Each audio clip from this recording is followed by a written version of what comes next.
Man, I can't believe that you put the tampon in your butt for this episode. You know, it was leaking. Or are we bad, going? so. Okay.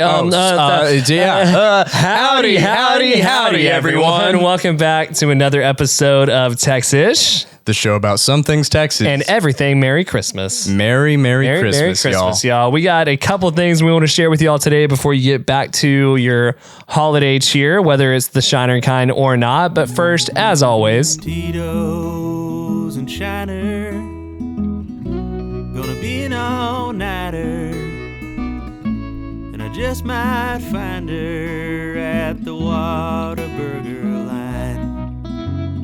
Dance halls and women, but man, I'm wishing that I was fishing by the river tonight in Texas.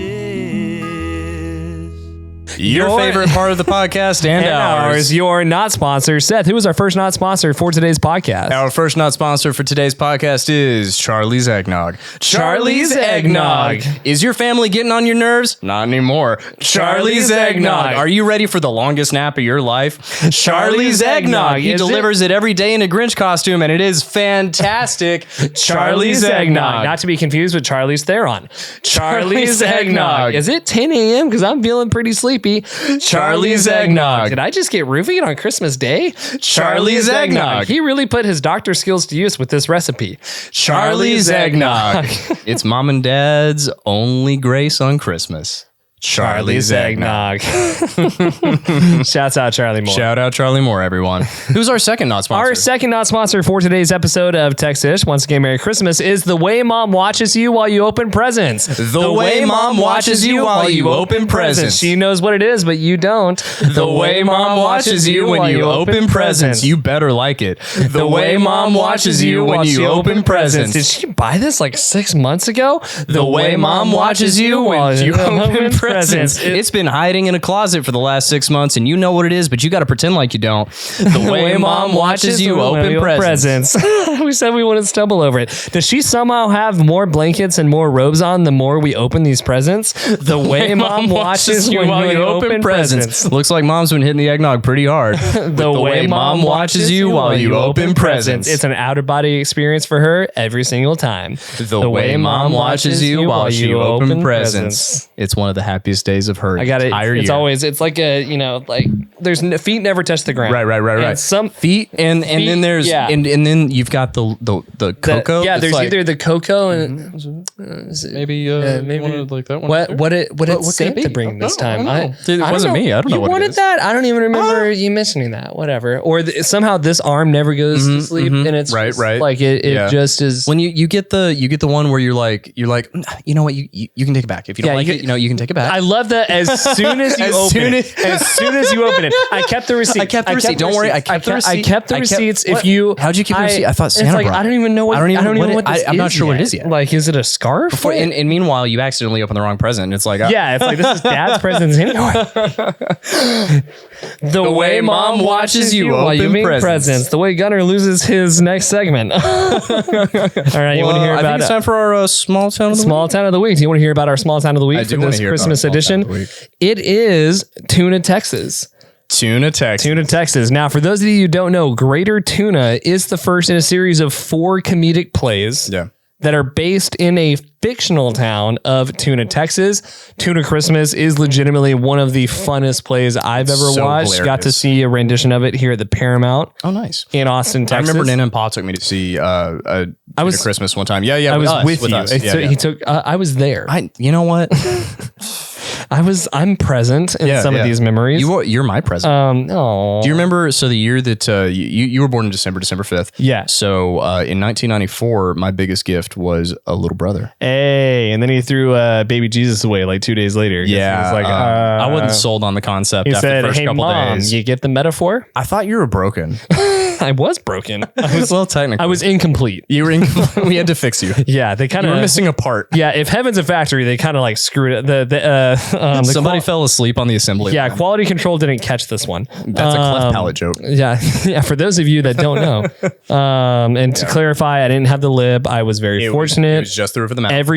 Yellowstone, really quick. They always play the cleft lip commercial. I have given $150 in charitable donations so far this season. Funny. That's my charitable donation. Well, because every time I see it, I'm like, oh my God. I know, right? But he made up for not being able to talk pretty well. Yeah, rumor has it I didn't talk for 2 years. Now I do it. I was voted. Now we do it nonstop. I was voted most likely to host a talk show. And now you do. Yeah, it's pretty fun. Yeah. But Tuna. Yeah. Tuna, Texas used to be a real town. Okay. In Greater Tuna, the Zany Two-Hander by Jason Williams and Joe Sears, the eponymous town is fictionally, based, but according to Texas State Historical Association, a community named Tuna once existed in west central LaSalle County, so not very far from Austin. So there was once a community known as Tuna, Texas. That's so amazing. Shouts out to the nonfiction and fiction place of Tuna, Texas. I can't say it enough. Merry Christmas, everybody. This is a special Christmas episode. I don't know if you guys can tell. Much. We're dressed for the occasion. We're almost at, as of this recording, 500,000. So we feel like Christmas came early for us. We wanted to represent. It's not that we want Buc-ee's to acknowledge the real. We just would love to see like some sort of hey, because you've had Trevor Wallace, right? Who's one of his jokes sounded similar to ours. I'm kidding. They're professional comedian. Yeah, professional comedian. There's something called congruent thinking. Yeah. Also, he's funnier than we are. He's also funnier. His joke. I'm jealous because his joke that sounded like ours was funnier. It's like, dang it, it's better. Learning experience. Steve-O has a video on Buc-ee's. Great stuff. And then have people been sending you the one of the ladies that's like, well, I guess we're going to Busey's. Yeah, I get that one a lot. All cool stuff. All really good videos. Hey, Buc-ee's. Hey, man. We're here. We're right here. We live here. We wear your stuff. We're it is so hot in the studio. It is so hot. It is all sweat from here. But I'm staying in it. Sealing in the Christmas juices. You know what? I'm making a promise. Even though this episode doesn't come out for another 3 weeks. 3 weeks. I will wear this until you sponsor us. I'm not taking it off. Wow. And I sweat a lot. And it's been hot lately. I'm very hot. Yeah, it's very unseasonably hot here. It's supposed to be cold in Andrews. It's supposed to. So excited to go there. Running a small business is incredibly hard when you have no idea how to market it or brand it clearly. Small business owners, small business operators across the country work so hard to make products and services that they are proud of, but almost always hit a plateau in growth. That's why Creators Collective is here to help. For years, we have helped businesses triple, quadruple, even 5 times their revenue by creating branding and marketing content that clarifies your brand and drives sales. So if you are at a bottleneck or at a plateau, trying to grow your small business, even stay in business, make sure to visit creatorscollective.us right now. Schedule a call so we can find out what services you need, how we can work with you, and make sure that we can boost your bottom line so that you can grow as a business. Would you like to know what happened once upon a time in Texas history?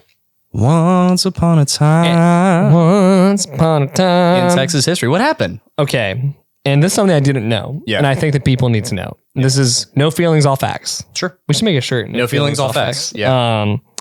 The first Christmas ever observed in the present day United States happened right here in Texas. No. On December 25th, 1528. Wow. 5 boats carrying men from Panfilo de Narvaez failed the failed expedition to Florida. So I'm assuming Spain. Right. A failed expedition landed in Texas. They were trying to get to Florida, landed in Texas, came to rest across various places along the Texas coast in November of 1528. When they arrived, the expeditionaries were hungry and cold and separated from each other by hundreds of miles of sparsely populated wilderness. Wow. So all 5 boats made landfall in different places. They were completely separated. By Christmas, many had already died. Merry Christmas. And they're not the Jesus kind, so they don't come back. They don't come back. And the rest had long since given up their dreams of finding gold and were now wishing only to survive and escape. Right. Hey, man, how Notice how it said observed. Observed, not celebrated. The first Christmas that happened that we know of with people who would have celebrated Christmas was right here in Texas. That's amazing. I didn't know. Yeah, that's why to this day in Corpus Christi, they sacrifice Spaniards on the coast. Every year. Every Christmas. I was curious why we did that. Yeah, I had no idea. Well, we don't do that. Well, like Corpus Christi does that. Yeah, but I meant like Texas. I've always wondered, why are they like sacrificing? Well, you know, we do the fake Spaniard every year. Like that's why we all watch As You Wish. The Princess Diaries. Yeah. Princess Bride. Bride. Yeah, Prince Diaries is a different movie, which we also watch. Which is great. But anyway. Anyway, yeah, first Christmas to ever be observed in America, in the United States. Was a Texas Christmas. Was a Texas Christmas. We're also not promoting Christopher Columbus or Spaniards in any way. This is just something that happened. Article, right? I read the article. That's all. That's all that happened. Is that you read an article. Yeah, before you blog about us. Blog, I don't care. Blog about us. Well, blog about us. Link to the episode. Anyway, say whatever you want. Just tag me. Yeah, exactly. Who is our Texas badass? So our Texas badass, there's actually sort of two, but I want to talk about this one first. I want to shout out our dad, Robbie Rogers. Robbie Ray Rogers, the Wall Street Cowboy. This is a Christmas episode, and there's a specific memory that sticks with me to this day, and it is one of my most cherished memories. One day, early Christmas morning, Dad gets us up, and he has me come to the truck, and he did this with you too, but it was later. It was later. And he says, "Son, I want you to come with me on this morning, and we're gonna go do something really quick." And Dad, he won't tell you what's happening. You just kind of gotta go along with it. And so we drive over to this house on the other side of town, and he says, "You're just gonna wait in the truck, and you're just gonna watch, okay?" And I'm blessed enough to watch our dad, along with some other members of the church, give a very large gift to another family. Yeah, a gift they needed dearly, and it was one of the most beautiful moments of my young life, and shaped who I am and the way that I view Christmas and the way that I view gift giving. And from that moment, it really did just kind of shift my perception of what your impact could be as a man during Christmas. Yeah. And so I wanted to shout out our dad for being a badass in that way. And the thing that I respect the most, and I'm trying to be careful about how I frame this, is he got back in the car and he said, "No, don't tell anybody about it." So, yeah, you're not telling anybody. No, I'm telling as many people as I possibly can about a very nice thing that our dad and a group of other people did without being specific. Yeah, Dad, you didn't act solo. Yeah. Come on, let's go. Your generosity is not.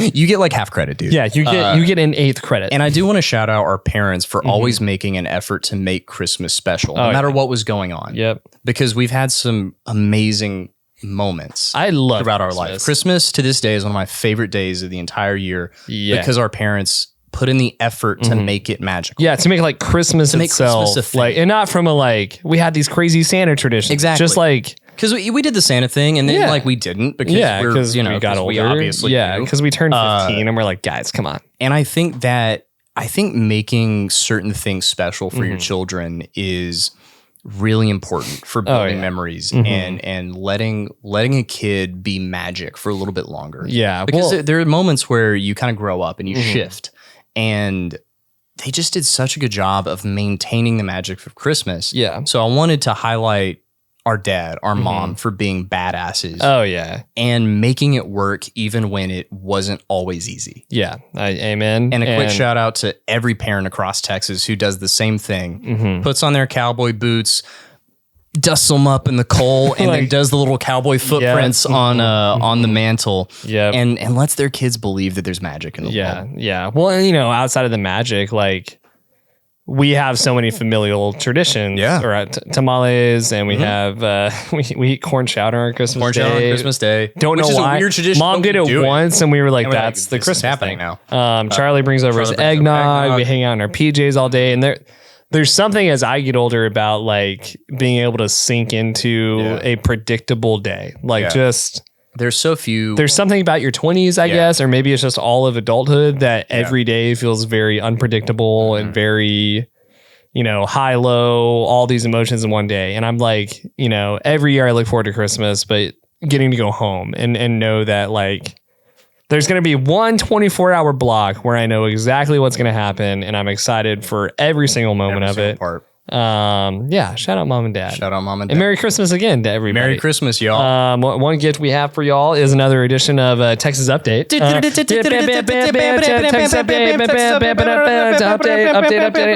A few days ago, the famous social media icon Liver King was exposed by More Plates More Dates as having used PEDs, otherwise known as steroids, for months to achieve his physical form. Sources say that his source for the PEDs was another famous, somewhat infamous Texan, Sandy the Squirrel. Let's go SpongeBob. A Texas lawyer attempted to shoot his girlfriend at the pub that she works at. Nobody was hurt as he was subdued by other bar patrons. I guess that's one bar that he couldn't pass. Oh, that's comedy, everybody. Over Thanksgiving, 2 men opened fire on an energy plant in North Carolina, shutting off power for over 35,000 people. We would have gotten away with it too if it weren't for you meddling kids, said Greg Abbott and Ted Cruz. I've got an alternate tag for that one. Yeah. Go. Said ERCOT, hold my beer. Good one. All right. Here's my real one. All right. Texas update. Here we go. A Texas judge threw out a suit related to the SB 8 anti-abortion bill. Said Texas legislator, time for Plan B.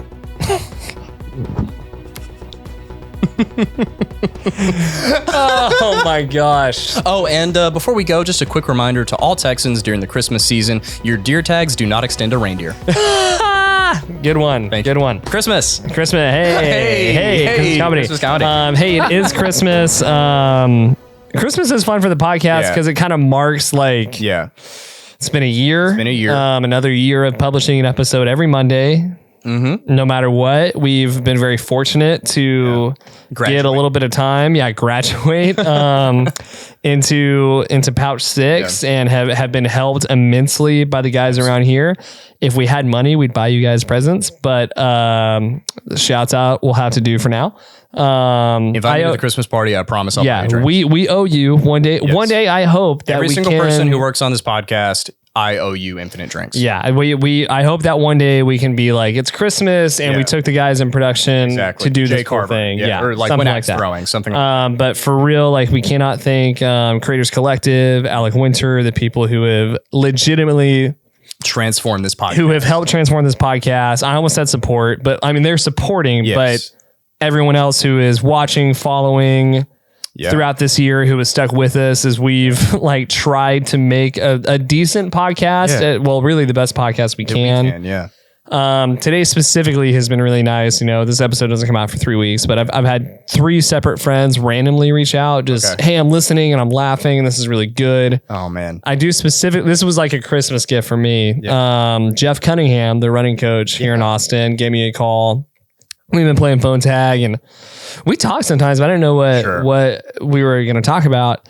And at the end, he says, hey, man, he has this really thick accent. Jeff, I'm sorry if this accent is bad. He's like, hey, man, I just want to let you know that tomorrow I'm going up to the track to meet with Mitch. Mitch has been on your podcast. I actually re-listened to that episode just for fun the other day. But we're doing this interview with Austin American Statesman, and this journalist calls me. He's asking me all these questions about Mitch. And I was like, man, just listen to this podcast.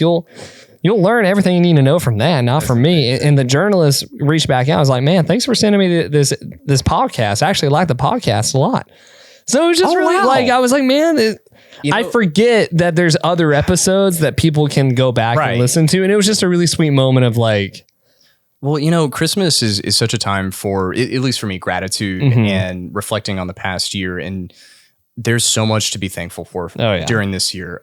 We've made so many good friends on the podcast, from comedians like Dean Stanfield, runners like Mitch. Dean. There have been so many moments where people have reached out, like you said, and just said, man, I'm really enjoying listening. Yeah, well, to the podcast. It's funny. We started the podcast, and the feedback the feedback has always been great. Everyone's always absolutely. But the original feedback, the first tier, was friends going, "Y'all are actually good." Yeah, the first year was very much which isn't backhanded, but it's a funny compliment. It's like, did you think it was going to be bad? Right? Would I do this?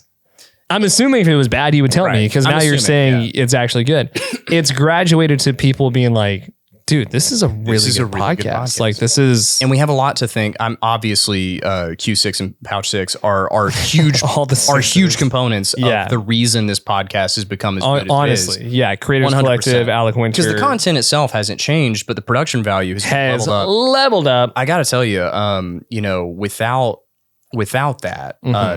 Because that happened right after I hurt my back. Yeah. And it was such a godsend to know that we almost quit. For a little bit. We almost had to stop. And I remember saying, no, we're not stopping. Yeah. We took 1 week off. Well, and this is what gave us, and this is what gave us the reason to keep at least going. finish the year. To at least finish. Like the year. we have to finish the year. And I'm so grateful for that. And so I want to say thank you guys, because even though it happened back in October, it was like a Christmas miracle. It really, like in so many ways. It was. I know how, and I want to take a second to just be grateful for you, because I was not in a position to do any of the things I've been doing. And I would not be where I am sitting in this chair without you. So Merry Christmas. Merry Christmas. I love you, man. What, before we let the people go, I love you so much. Obviously. I would do it every single time. I was going to joke, you did all these things, you get hurt, and I just found someone else to do it. So, I mean, that is kind of what really happened. I'm selfish is what it comes down to. I wish I would have gotten hurt earlier. Yeah. I wish I'd gotten laid off earlier. For the listeners who don't know, I used to do all the audio and everything anytime we had a video, it was me, and I just couldn't do it. We're deficient. We're deficient in a lot of ways. We're useless. Yeah. That's why we podcast. That's why we talk, because I can't do anything else. What is your favorite Christmas memory? Dude, there's so many. There's a lot. Like literally, I don't think I can narrow it down to one. What is a Christmas memory that stands out to you right now? Today, like in this moment? In this moment, I'm going to cheat, because I'm going to. I'm not going to let you. What do you do? Work at Texas Monthly? If we still have a podcast. They don't have the power. They don't have any power. They also don't know we exist. Exactly. For all the things. Literally, they don't know we exist. For all the crap we talked in the last episode, they're not even going to hear it. They're the ones with notoriety, not us. Yeah. So it is what it is. I distinctly remember the Christmas that you came home for the first time. Aww. I really do. And I know that I threw the Jesus away, but I got over that. I don't take that personally. I know you don't. I think that's hilarious. I think it's really funny. I remember the Christmas that we raced lobsters. I wasn't there yet. You weren't there yet. I wasn't there yet. I remember that. One of my favorite Christmases is when we went to San Diego with those big snakes. That was fun. And we sat and had breakfast in that little nook, and we watched the circus. Yeah. That was fun. Man, I remember, having Christmas at Nana and Pa's a couple times. Yeah, that's where they would do the boot with the charcoal. Yeah, it's so fun. Yeah. And I remember, I was fortunate enough to spend part of Christmas, the latter half, in Japan one year. Mm-hmm. That was amazing. Even our family's so amazing. Even the Christmas where I was heartbroken and destitute, Dad hung out and we drank old fashions and watched Cobra Kai. So there's not a bad Christmas to be had. Yeah. But I think my favorite Christmas memory is kind of an indirect memory, because it's something we do every Christmas. Okay. And we watch the video of us opening presents. Oh, and you do the Johnny Bravo dance? I do the Johnny Bravo dance. And it's that like memory of that memory. Yeah. That every year makes you smile. It just warms my heart and makes me smile. I love that. Yeah, man. What about you? Man, one that sticks out is when I got you and I onesies. Yeah. And I think mom or dad got us dating ourselves, got us Big Bang Theory season 1 through 3 on DVD. So we hung out in our onesies all day and watched Big Bang Theory and drank Charlie's eggnog and slept. And that was the first year that we got to drink the eggnog. Yeah, and it was awesome. It was so nice. I remember being on like an Edward Jones ski trip, and it was in Salt Lake before the Olympics, I think. But the aerial skiers were training like right in front of us. So we were like, San Diego Circus. I remember eating breakfast, watching. Yeah. Them do that. Some really good ski trips for Christmas. Yeah, I mean, definition of privilege. Do you remember? Yeah, I know, right? Do you remember the time that I worked in that restaurant? Yeah, dude. That we ate at later that night, and I was just dead. This was you at dinner that night. You were like, "Oh man." You tell a story of the. I don't want to give away what the story is. Right. We'll just give context really quick. Yeah, this story is awesome. So, okay, this is a fun little Christmas memory, right? We're very fortunate, and we've gotten to go skiing into some amazing restaurants and places. And for a while, I thought I wanted to be a chef. And one of my school projects one year was shadowing a profession that I wanted to do. So I decided to shadow a chef. And I set this whole thing up myself. Yeah. I emailed this restaurant called Stein Erickson in Deer Valley, Utah. In no snowboarding snowboards allowed. No snowboards turtleneck, allowed. Utah. Like, you know, basically in cashmere sweater, people from Switzerland go here only, Utah. You park in the parking lot, and as soon as the car stops, you hear somebody go, like that's the place, right? It's as highbrow as you get. And I decided I want to work in that restaurant for a day, and they let me. So for a day, I got to play kitchen bitch to these like ragtag group of tatted, cursing sailor types. Yeah. And just got the shit kicked out of me for like a whole day. Yeah. And I was like straining hot broth. I was clipping, you know, herbs. They didn't know, like they thought that I was there to work as like what's called a stage whenever you're like training. They didn't know I was there to do like a paper on. They didn't know you were 15. They didn't know I was 15. They thought I was like 18. Yeah. So I've just got it was one of the most fun days of my life. You saw a guy cut his finger off. I saw a guy in the middle of, so we were doing lunch service. Yeah. And in the middle of lunch service, he's prepping his station, and you hear, ah! And I look over, and this guy's holding his finger, just blood spurting everywhere. And I was like, well, it's red. Merry Christmas. Yeah. He goes over to the chef and he goes, Chef, I cut my finger off. Can I go home? Chef looks at him, picks up his finger, gives it to him, goes, put on a finger condom. You can leave after your shift. Well, then you and that same chef, the guy, he was smoking a cigarette. Yeah. Right? So the sous chef, which is like, you've got head chef, then sous chef. You've got happy chef. Right. And then miserable chef. Yeah. You've got captain's mate, right? Yeah. So you've got your first mate, and he kind of is in charge of everything. And he was the guy trying to make sure that I didn't die or up his service. He was the one realizing that he took on a 15-year-old. Yeah, exactly. And just was like, oh God, what did I do? So he pulls me aside. He's like, hey, come here, kid. And we're going to go have a cigarette break. So we go out to the loading dock, and he's sitting there. He's smoking his cigarette. So kid, you like to cook? I'm like, yeah, I really like to cook. And he's like, cool. You think you want to be a chef? And I was like, yeah, it seems like a cool, like I like cooking, and like I watch Food Network a lot, and that's really cool. I was like, yeah, cool. You do anything else? And I was like, what do you mean? He's like, are you like good at other things? And I was like, yeah, I've got some other stuff. And he goes, cool. Do that. Just like flicked the cigarette, like go back inside. Peace. The fact that he took the time, like honestly, I wish I remembered that guy's name. Yeah, because he saved my life in a lot of ways. He saved me from a life of burnt hands, misery, cocaine, a burnt hand addiction. In some misery, ways, I would have been way more attractive. I would have had a lot of tattoos and a coke habit. But like, fair, yeah, you'd be just as shredded, probably. Yeah, but like, I'd be like Pete Davidson, essentially. Yeah. With some chicks skills. Are into that. There you go. They call it line cook energy. Ooh, I like that. But after that, we ate dinner there that night. And it was kind of like Christmas dinner. Yeah. And I was so proud because like I helped. Yeah. Like I put some stuff into this. The best part is that the head chef comes out to check on that you never saw. That I'd never met the entire day, and was like, hey Seth, good to see you. Did a good job today. Hey, Mr. and Mrs. Rogers. Like just glad handing everybody. And they're like, oh, this is wonderful, chef, all these things. And I was sitting there like, you didn't cook any. Yeah, you didn't cook any of this. Meanwhile, the sous chef is in the cooler. Oh man, just banging his head against chain smoking on this. Yeah, just questioning. Merry Christmas to you. Honestly, that might be my favorite Christmas memory. Oh God, man. I love Christmas. I'm excited to be home. Merry Christmas. Merry Christmas to all everybody. Of our Texish listeners. This episode will come out on Boxing Day, I believe, or on Christmas Day. One of the two. We'll figure it out. Merry Christmas. Go watch Elf. Go play Merry Christmas from the Family by Robert Earl Keen, one of our favorite Texans. Easily our favorite karaoke song. Hug your kids, hug your wife, don't hide them this time. And we love every single one of y'all. Bye y'all.